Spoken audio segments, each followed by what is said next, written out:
Есептөө палатасына. Келишим эми эки келишим бар. Бирөө Тибея боюнча, туурабы? Между Тибея и электрическими станциями договор. Экинчиси между Министерством финансов Кыргызской республики и Эксимбанк Китайской Народной Республики. Турада эки келишим бар да. Туурабы да? Экөө бар. Муктесуч, менин колумда азыр бир эле келишимден выдержка бар, электр станция менен Тибейдин ортосундагы сиз айткан экинчи келишимди мен тактап туруп жооп берейин. Жок, эми бизде мына берде энергия холдинг отурат. Энергетика комитетинин жетекчиси отурат. Туурада бизде эки келишим бар. Эки келишимде бар бекен, кичине бир мындай жазылган пункттар.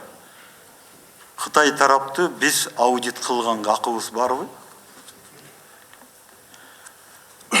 Биз кыла алабызбы аякты аудит?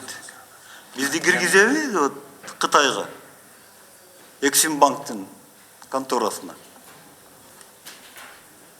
Бул баягы жогорку нарын каскадындай да. Ал жерде Есептөө палатасы Кыргыз Республикасыныкы текшергенге акысы жок деп жазып коюшкан. Россия Федерациясынын Есептөө палатасы эле текшере алат депчи. Анан бир жерде айтып атасыздар, биз киребиз, группа түзүп алып киребиз депчи.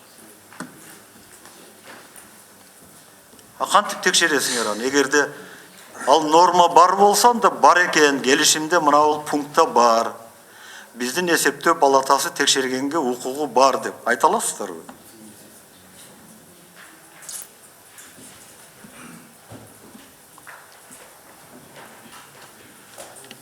Ким жооп берет? Жооп бересиздерби? Жок, мындай болуш керек да өзү. Мынакей Уланбек Дулатович мунун баарын как правопреемник айтыш керек да. Зилалиевде зам болуп жүрдүңүз да. Туурабы? Анан сиз казыр айтып беришиңиз керек да. Да, биз келишим түзгөндө, биз ушул пунктты киргизгенбиз. Биздин Есептөө палатасынын ушул 386 миллион доллардын тегерегиндеги маселелер пайда болуп калса, аудит кылганга укугу бар депчи.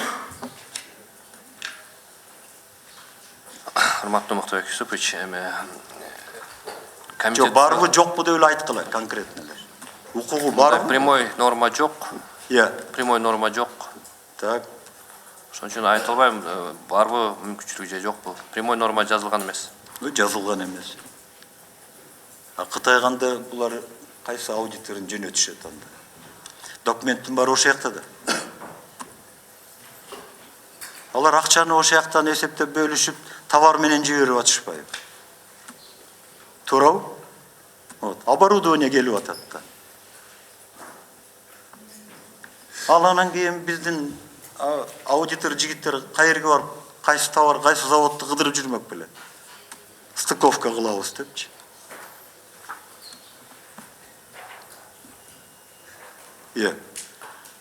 Анан таможенный пошлиналардан бошотулду беле булардын баары. Бошотулган. Туурабы? Значит, да, маселе бар. Акча түшкөн эмес бюджетке. Анан ушундай келишимдин баарын Мирлан кайерде отурат, байгончо.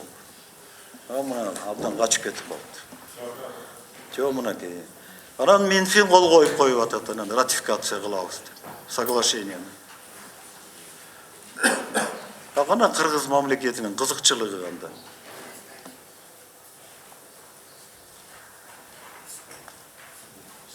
Биз Тибеянын кызыкчылыгын коргогондой болуп атабыз да. Биз киргенге болбойт, текшергенге болбойт депчи. Минфин жетекчиси кол коюп атат келишимге. Анан дагы бир маселе бар. Урматтуу мына ушул жерде отурган өкмөткө тиешелүү жетекчилер. Кредиттик макулдашып расмий тилмен айтканда кредитное соглашение. Это международный договор или нет?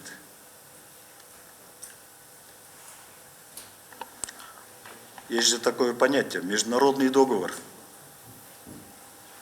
А это просто кредитное соглашение. Открывает кредит.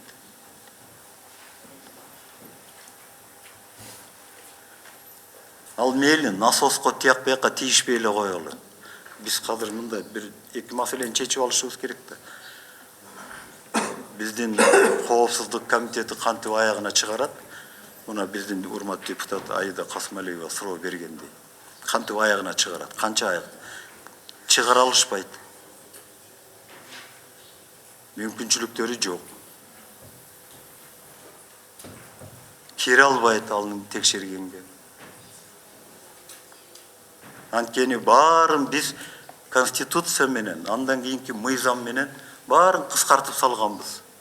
Өзүбүздүн мамлекеттеги эң күчтүү саясий укук коргоо органы сыяктуу башкы прокуратуранын функцияларын барын кыскартып салганбыз.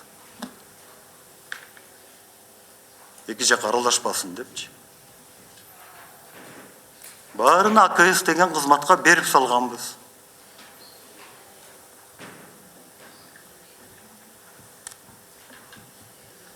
Булар областтан алыс чыга албайт.